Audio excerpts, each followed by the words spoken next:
Hi guys, it's Tab from Shine Bright Design, and this is a commentary journal on my piece Wicked Witch and Her Flying Monkey. This is a piece that I did for Inktober, and I'm using Chameleon Markers.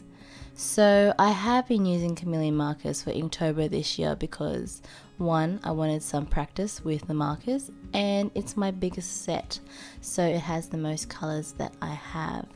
So Chameleon Markers, I think, are actually really nice. The quality of the ink is really beautiful.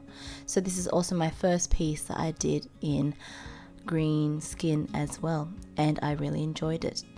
The Chameleon Markers have beautiful colors, and they have a colors blender in the full set as well as a detail pen as well.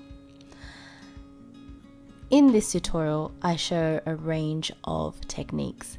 So a lot of people think that when you buy Chameleon Markers, you buy it for the reason that they were solely designed and promoted for, and that is the Chameleon Marker gradient blending technique, where the pigment fades from light to dark in one marker, and it's a really smooth transition as well when it blends. So that's the main reason why they sell, because of that point of sale that's so unique. No other marker is currently doing that. But these markers aren't only great for that reason. The ink itself and the marker itself is really nice. At first, when I experienced these markers, they had a very strong alcohol smell. But over time, it really doesn't bother me. I don't really notice it now anymore. And maybe it's because I'm used to it.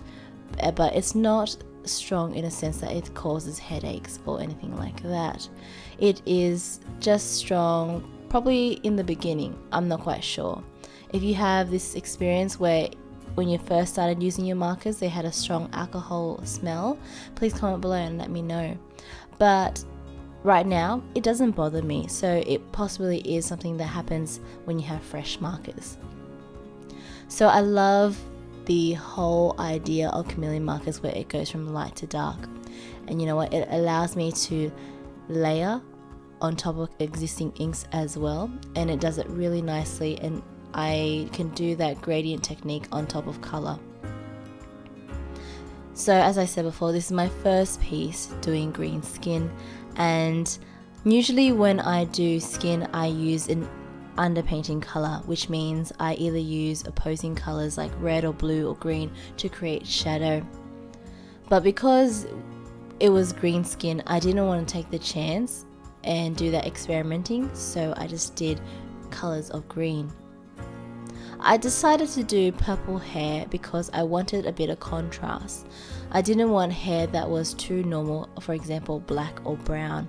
Because this is a witch, I wanted the witch to look wicked. So to me, being wicked is like having red hair, having purple hair, having hair that is very magical and mysterious.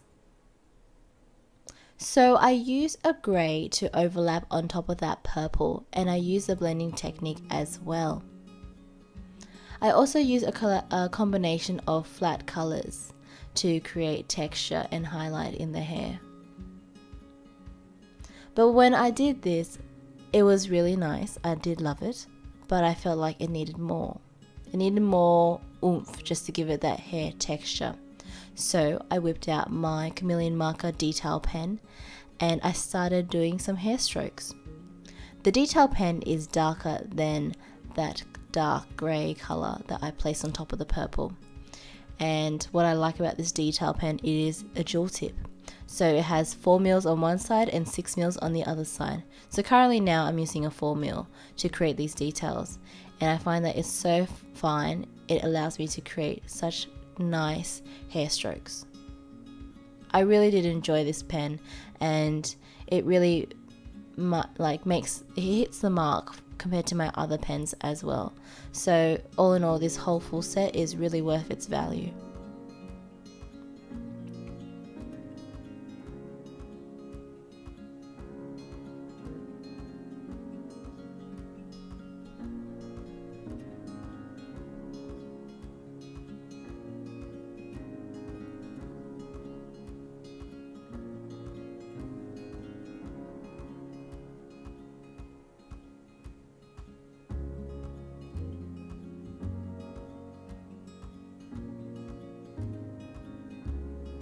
I just really want to say that I really love Chameleon Markers. I think they're really nice, and that detail pen is like, wow.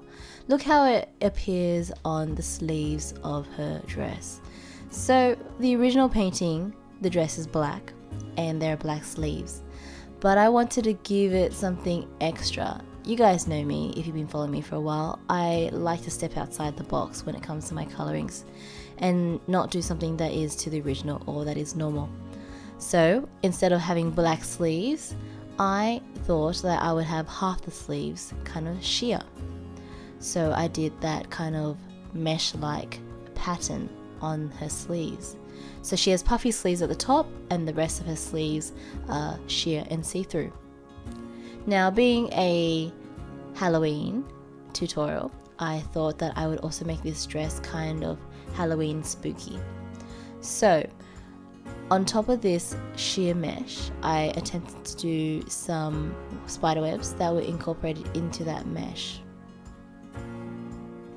And I just want to say, like, if you look at her joints where she bends her elbows, that area has the most pigment overlay, because that is where there will be a lot of fabric bunched up. I just wanted to explain that to you because it does look strange, but if you're looking at it from a realistic point of view, whenever you bend your arm, that is where there's a lot of fabric bunched up, and therefore there's a lot more shadow and darkness in that area, so the sleeves are darker there. This hat was a bit too big to do the chameleon marker technique, so I went in with a light grey and I laid it with the marker itself. So again, stressing that point that these markers are beautiful as markers. You don't need to use them as the chameleon marker, way where you use the gradient. It's really great on its own as well. And what's great is that you can overlay on top of these markers and do that gradient technique later on. So that's what I did. After I created that shadow with the light grey, I went on top with a dark grey to create some contrast. And then I'm here demonstrating how to colour the orb red without using the gradient method as well, just using flat colours and blending. Because I think that chameleon markers really should sell for the markers as well. I think the pigment is really nice, and I think a lot of people, colorists, scrapbookers, people who are just paper crafters would love these markers because they're so easy to use, they're affordable, and the ink is really beautiful. And here I'm using my trusty Posa pen. I love it. I think no colorist should live without one. It is something that you have to have in your kit, and the reason why is because it is very opaque. It sticks to almost any surface.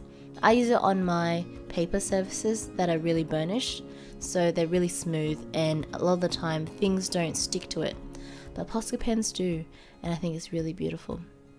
So what I hated about this whole process was I had this thing in my head where I wanted to do metallic on top of these white bits that I'm doing now, and then later on when I attempted the metallic, it didn't look good, and I did film that part, but I cut it out. And I just wanted to say that this bodice looks nice white, so you don't need to put the metallic. Sometimes I want to be extra, but sometimes it doesn't work like how I imagine it in my head. So I would recommend don't use metallics on the bodice, just leave it white or whatever color you want, but I think white is really nice, it's really clean. I did red eyes here because I needed something to really connect with the orb. If you guys know me, I like to use colors that kind of connect with what's existing, and it really brings everything together as a whole. That's why I felt like it was important to have red eyes and red lips, because it matches and complements the red orb. I'm all about complementing what is existing, so I like things that are contrasting, but I also like things to complement what is there. And I feel like when things complement each other within a piece, it makes the piece flow so much better. So I'm going in with a grey marker to create the shadows on the eye, and then I went in with my white Posca pen to create a highlight. These eyes are enormous.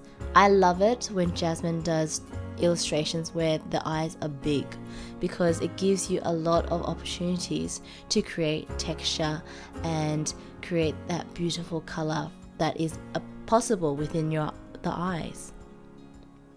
And here again, using the red again to complement the orb.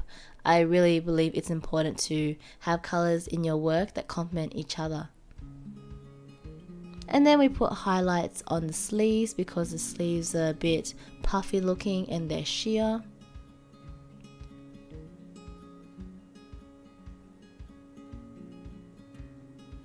And then we highlighted the hat. So that's the witch there. I think she turned out really nicely. And now we have the monkey. The monkey in ink was a challenge for me. I actually didn't know how it would turn out.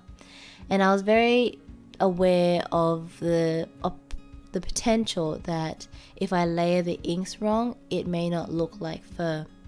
So I had to really take my time. What I did was I layered that light color just in case it came through. And then I got the Faber Castell Pitt pens. I think these pens are really beautiful when doing fine detail. When you layer them over each other, it's obviously not blended because the type of pencil it is and the nib, the brush tip, it appears differently. So I like to use Faber Castell Pitt pens when creating fine detail like fur or wood or anything like that. The wings of the monkey were done in a flat marker as well, and I didn't want to show you how to do it in a gradient method. And the trees, the reason why I did the trees the way they are is because I really wanted the witch and the monkey to pop out. Of course, I could have done trees that were detailed with the Faber-Castell Pitt pens. I could easily have achieved a wood texture. But the reason why I didn't was because I really wanted that witch and monkey to really pop.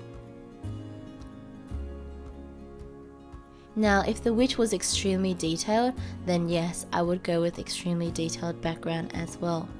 But because the witch was borderline yes and no, and because it was a plain ink tutorial, I decided to keep the background really simple. So I only used maybe 3 colors, and there are maybe like 8 trees in there, and I wanted to make sure each color was different.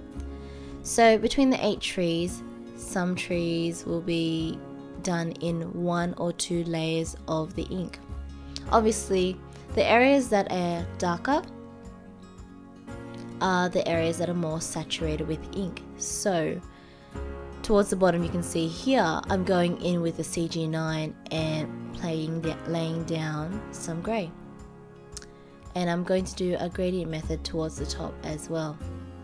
Now, I don't want this piece to have a grey background, and the reason why is because I don't want everything to, I guess, blend together. I don't want it to kind of merge looking like it's one whole piece. I need that character to really pop forward and not become part of that background and get lost.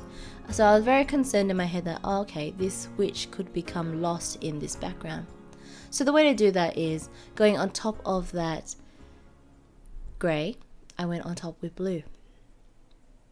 And as I'm working towards the top, the bottom layers will have the most saturated ink and the tops will have less. So I keep layering and layering till I fill up the whole page, making sure that the top of the page has a less amount of pigment to the bottom.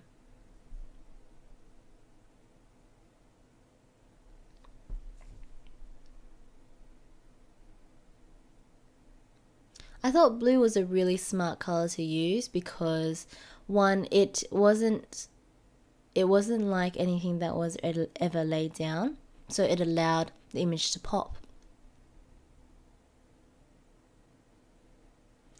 Now, I could have left it grey, but I feel like it wouldn't complement what is existing and the image would have become lost to that grey background. So we did a blue to create contrast and, you know, make it stand out in that way. So this is my piece. I didn't do the metallics on the bodice, but I think it turned out really nicely. I love the sleeves, I love the eyes and the orb. It just really flows and I really enjoyed this piece. So guys, if you have enjoyed this, like and subscribe. So guys, I hope if you have any questions, comment below, and I hope you guys have enjoyed this tutorial and actually attempt to do this tutorial as well. I would love to see them, so tag me on Instagram. And that's all from me today, guys. I'll see you guys next time. Bye.